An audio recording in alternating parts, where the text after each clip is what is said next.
What's up, you guys? Welcome back to the channel. If you've been following my updates, you know that my 2J was currently at the machine shop and I made a bunch of upgrades to it, from pistons to rods. Now, well, I got the motor back now. Figure I'd make a video, go over all the changes and show you guys the internals before I put it all back together.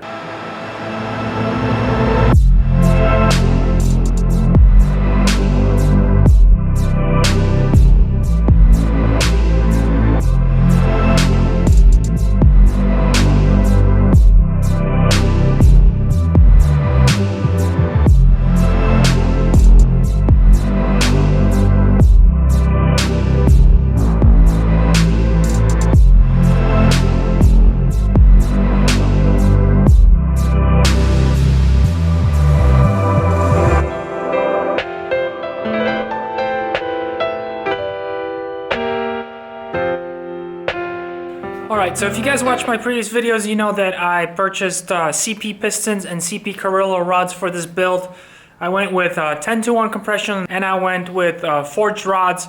I ended up replacing these 9.5 compression JE pistons. These were 86.5 millimeter diameter. I had to go with 87 because unfortunately I ended up scoring the cylinder walls enough to where we could not hone them out. You can see a little bit of scratches on the piston here. This is fairly normal for wear and tear, but these pistons only saw one track day and one dyno day on them. The machine shop that did the work suspected that the piston to wall clearance was not in spec and the pistons were a little sloppy in there. I went with the forged rods because originally I had stock rods in there. I did not build this motor myself the first time, so I had no say in it. Now these rods are good. They're good for about 6-wheel 100 horsepower, 7-wheel pushing it.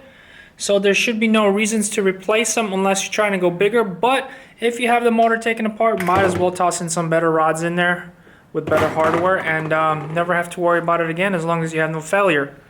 I also ended up replacing the main caps.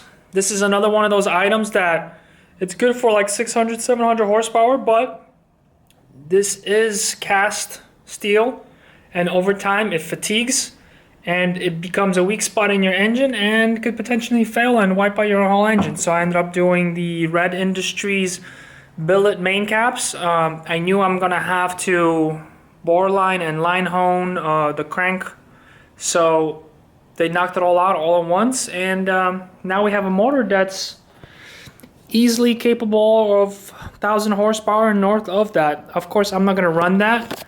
My turbo actually maxes out at 800, so I'm not gonna see numbers higher than that, but it's nice to know that the motor's capable of that and that every component in it can safely be ran at 800 horsepower without any issues. As far as the cylinder head goes, I ended up scoring the caps for the cams because I had some minor oil starvation happening at the track. So the machine shop ended up polishing everything for me. They also ended up decking the head and redoing all the valve lash. They reseated all the seats. Actually, they found that the exhaust side valve guides were actually completely worn out. They were like triple over the maximum specification wobble. So there could have been some issues happening in my exhaust valves while under boost and not even know it. So they fixed everything. They went over everything.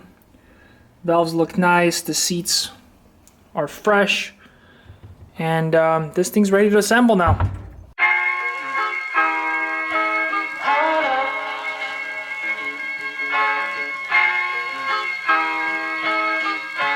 I'm so in love with you.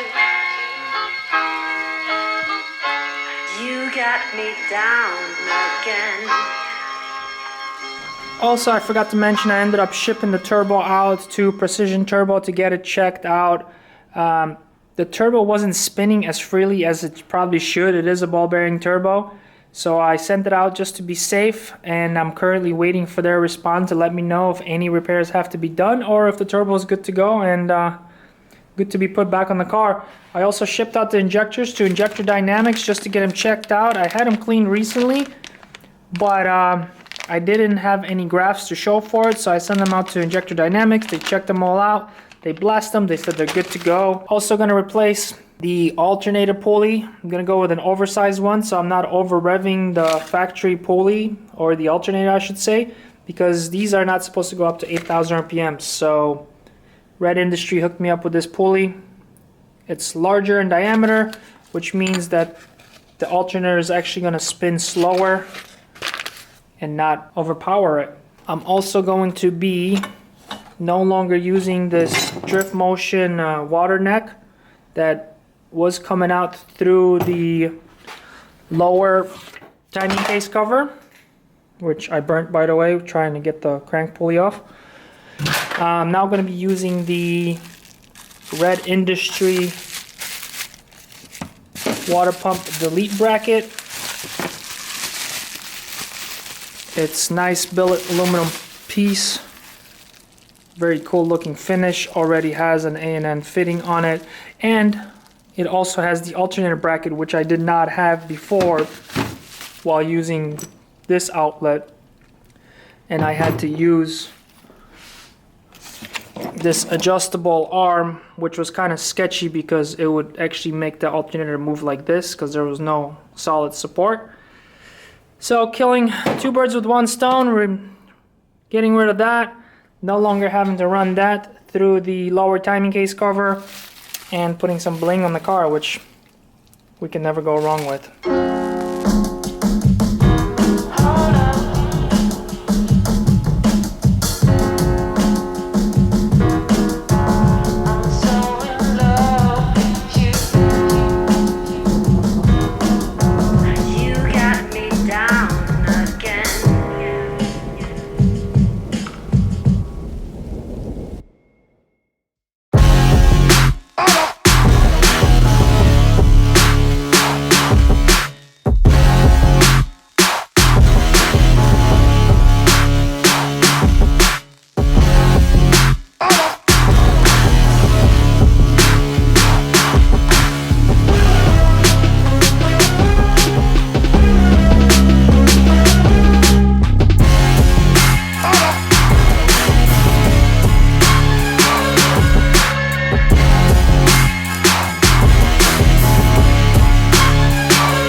Alright you guys, that's gonna wrap it up for this episode. The engine's pretty much all back together, ready to be dropped back in the S14. I do have a couple more things I want to finish up on the chassis before dropping the motor in and breaking it in. So it's gonna be a minute still, but keep on checking the channel. We're gonna throw this thing on the dyno real soon, and we're gonna push some real numbers. Thanks for watching guys, I'll catch you guys later. Peace!